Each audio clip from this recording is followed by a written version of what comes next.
जय मसीह की faith talk series episode 61 में आपका स्वागत है। आज हम अध्ययन करेंगे परमेश्वर हमारे कामों के अनुसार बदला देगा। ही विल जज according to our deeds. Romeo अध्याय 2 का 6 से लेकर 11 तक आइए हम शुरू करते हैं।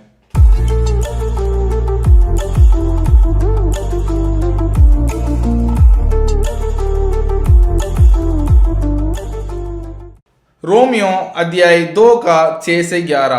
वह हर एक को उसके काम के अनुसार बदला देगा। जो सुकर्म में स्थिर रहकर महिमा और आदर और अमरता की खोज में है उन्हें वह अनंत जीवन देगा। पर जो विवादी है और सत्य को नहीं मानते वरन अधर्म को मानते हैं उन पर क्रोध और क्रोध पड़ेगा और कलेश और संकट हर एक मनुष्य के प्राण पर जो बुरा करता है आएगा, पहले यहूदी पर फिर यूनानी पर महिमा और आदर और कल्याण हर एक को मिलेगा जो भला करता है, पहले यहूदी को फिर यूनानी को, क्योंकि परमेश्वर किसी का पक्ष नहीं करता। आज हम अध्ययन करेंगे परमेश्वर जो है सबको अपने कामों के अनुसार बदला देगा या अपने कामों के अनुसार न्याय देगा।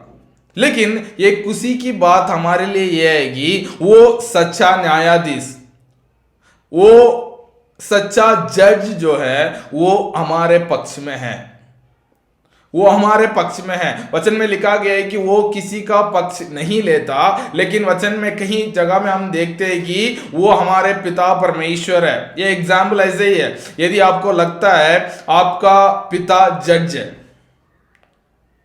तो कई लोग इसको फायदा उठा के गलत काम करते हैं। कई लोग सोचते हैं कि मेरा पिता न्यायाधीश है, सो इसलिए मुझे क्या करना पड़ेगा, ईमानदारी से मेरे जीवन बिताना पड़ेगा, परमेश्वर का वचन के अनुसार मुझे चलना पड़ेगा। तो परमेश्वर जो है न्याय करने वाला है, वो अपने बच्चों के साथ भी और दूसरों के साथ भी वैसे ही न्याय करेगा और अपने कामों के अनुसार वो किसी का पक्ष नहीं लेता है। तो यहां लिखा गया है कि जो सुकर्म में स्थिर रहकर, तो जो व्यक्ति अच्छा कर्म करता है, तो यहां दोबारा आती है कि क्या हम अच्छा कर्म करने के द्वारा हमें अनंत जीवन मिलती है? नहीं, बिल्कुल नहीं है। अनंत जीवन परमेश्वर का एक तोहफा है। हम परमेश्वर पर भरोसा रखने के द्वारा, प्रभु यीशु मसीह पर विश्वास करने के द्वारा परमेश्वर अनंत जीवन एक तोहफा के द्वार पे हमें देते हैं।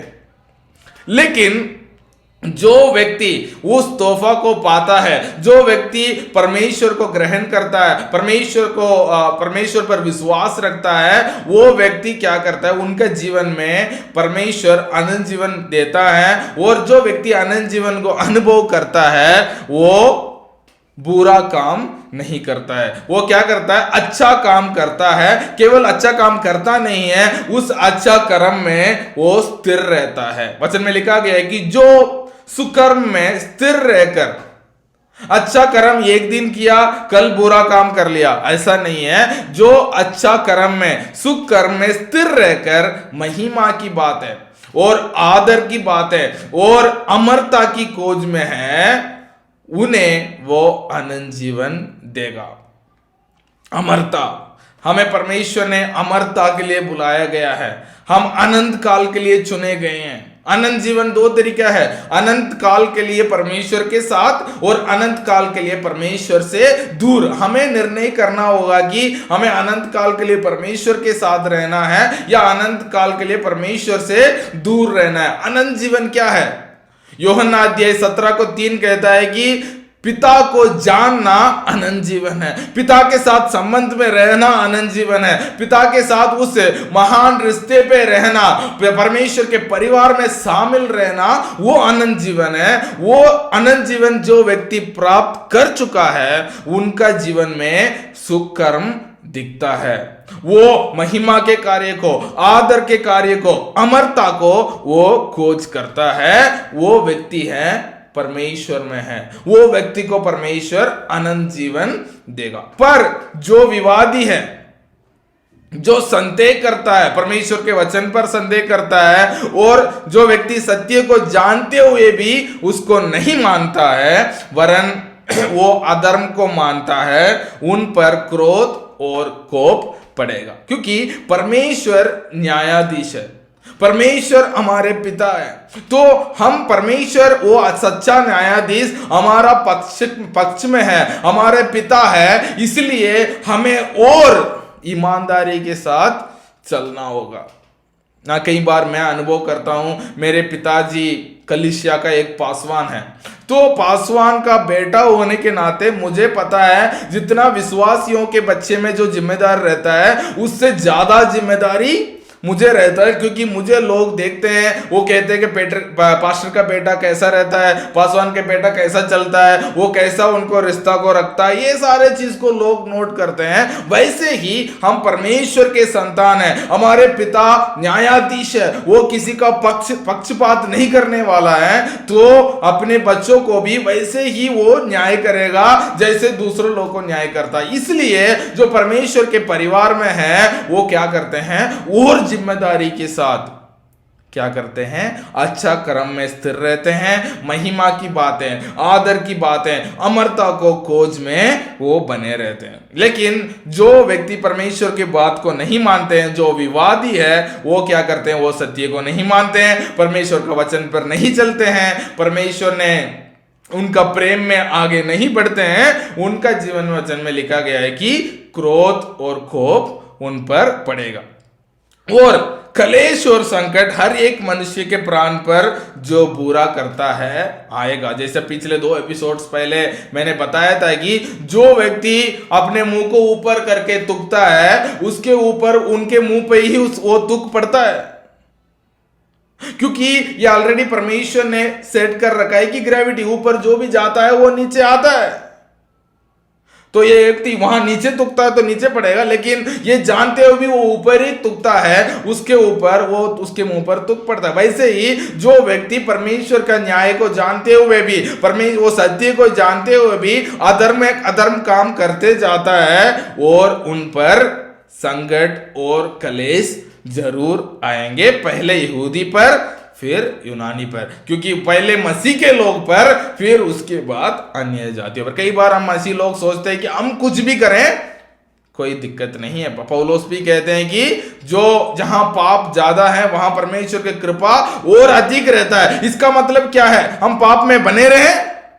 पौलुस कहते हैं कि कदापि नहीं, हमें नहीं करना चाहिए। जितना परमेश्वर की कृपा हमारे ऊपर ज्यादा है, उतना हमें परमेश्वर के और विश्वास योग्यता के साथ परमेश्वर से और प्रेम करना, परमेश्वर की आज्ञा को और मानने के लिए कोशिश करते हैं। इसलिए हमें क्या करना चाहिए, हमें परमेश्वर के वचन के अनुसार और ईमानदारी से चलना जरूरी है। लेकिन यदि हम ऐसा करते हैं, यदि हम आदर की बातें, महिमा के बातें, अमरता की खोज करते हैं और अच्छा कर्म में स्थिर रहते हैं, वचन में लिखा गया 10वीं पद हम पढ़ते हैं, पर महिमा और आदर और कल्याण हर एक को मिलेगा जो भला करता है।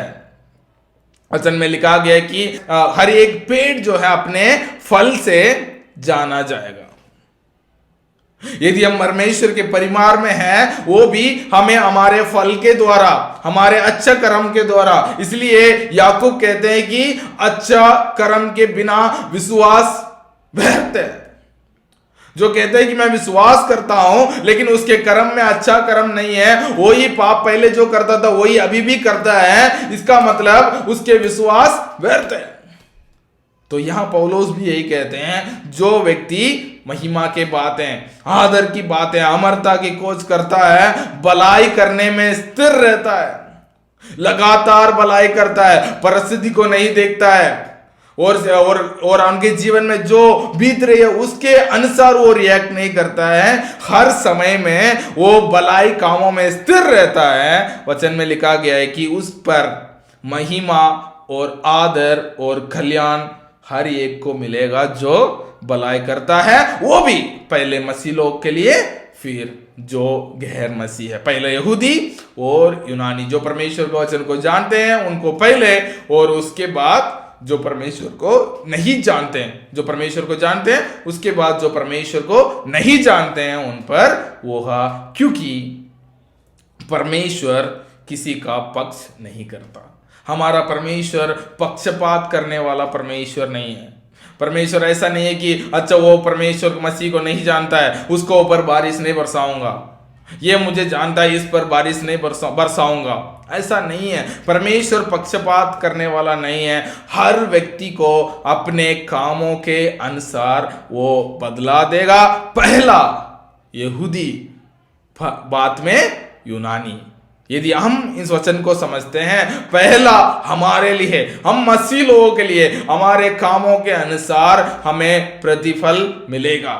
उसके बाद जो अन्य जातियों के लिए है, उनके लिए भी उनके कामों के अनुसार प्रतिफल मिलेगा, क्योंकि परमेश्वर किसी को पक्षपात नहीं करता और हमें हर हमारे कामों के अनुसार हमें प्रतिफल मिलेगा। इसलिए हम मसीह लोग, हमें क्या करना चाहिए? हम परमेश्वर हमारा पक्ष में है, सेनाओं का यहोवा हमारा पक्ष में है, सच्चा न्यायाधीश हमारा पक्ष में है।